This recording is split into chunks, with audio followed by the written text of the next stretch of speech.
بسم اللہ الرحمن الرحیم۔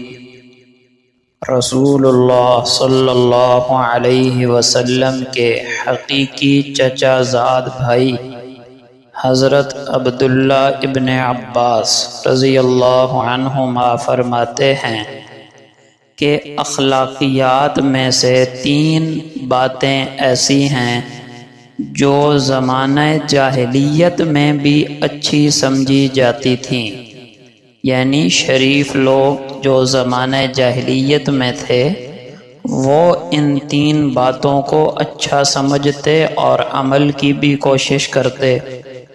تو فرمایا مسلمان تو ان باتوں کے اور بھی زیادہ لائق اور سزاوار ہیں۔ پہلی چیز فرمائی، اگر ان کے یہاں کوئی مہمان آتا تو خوب لگن اور شوق سے اس کی مہمان نوازی کرتے، جبکہ ہمارے ہاں مہمان جو کہ ہمارے بزرگ کہتے تھے کہ اللہ کی رحمت ہوتے ہیں، اب وہ ہمارے لیے زحمت بنے ہوئے ہیں، یعنی ہم انہیں زحمت سمجھ رہے ہیں۔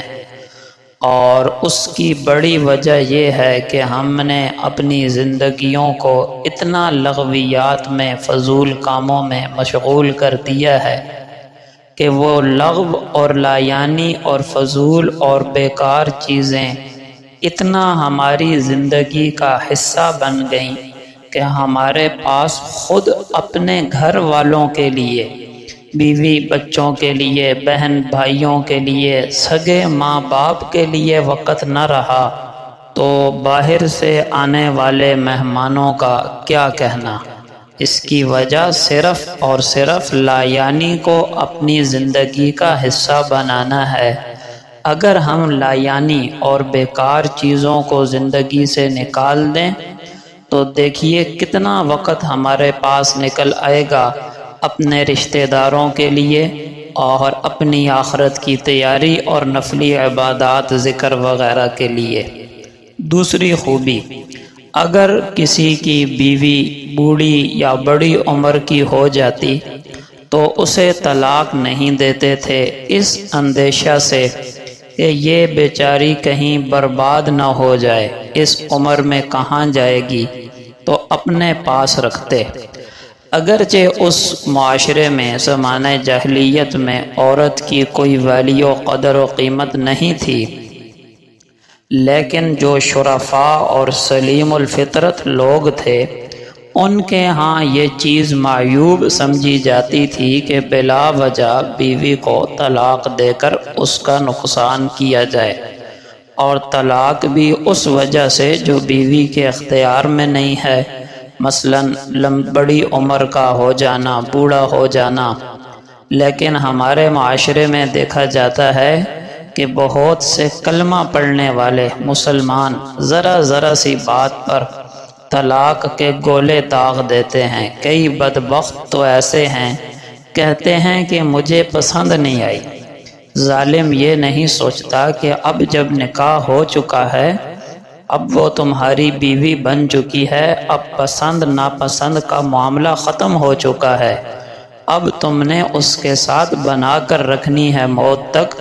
پسند ہے یا نہیں، خوبصورت ہے یا بدصورت ہے، کالی ہے یا گوری ہے، یہ چیزیں شادی سے پہلے دیکھنے کی تھیں۔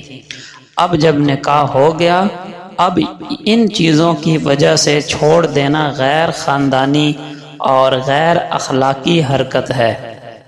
قرآن کریم کے اندر ہے فَإِن كَرِهْتُمُوهُنَّ، اگر تمہیں وہ عورتیں ناپسند ہوں، یعنی ان کی کوئی خصلت، کوئی چیز ناپسند ہو، تو یہ نہیں فرمایا کہ طلاق دے دو، بلکہ فرمایا فَعَسَىٰ أَن تَكْرَهُوا شَيْئًا، ہو سکتا ہے کہ تم ایک چیز کو ناپسند کر رہے ہو، وَيَجْعَلَ اللَّهُ فِيهِ خَيْرًا كَثِيرًا، اور اللہ پاک نے اس میں تمہارے لیے خیر کثیر رکھ دی ہو۔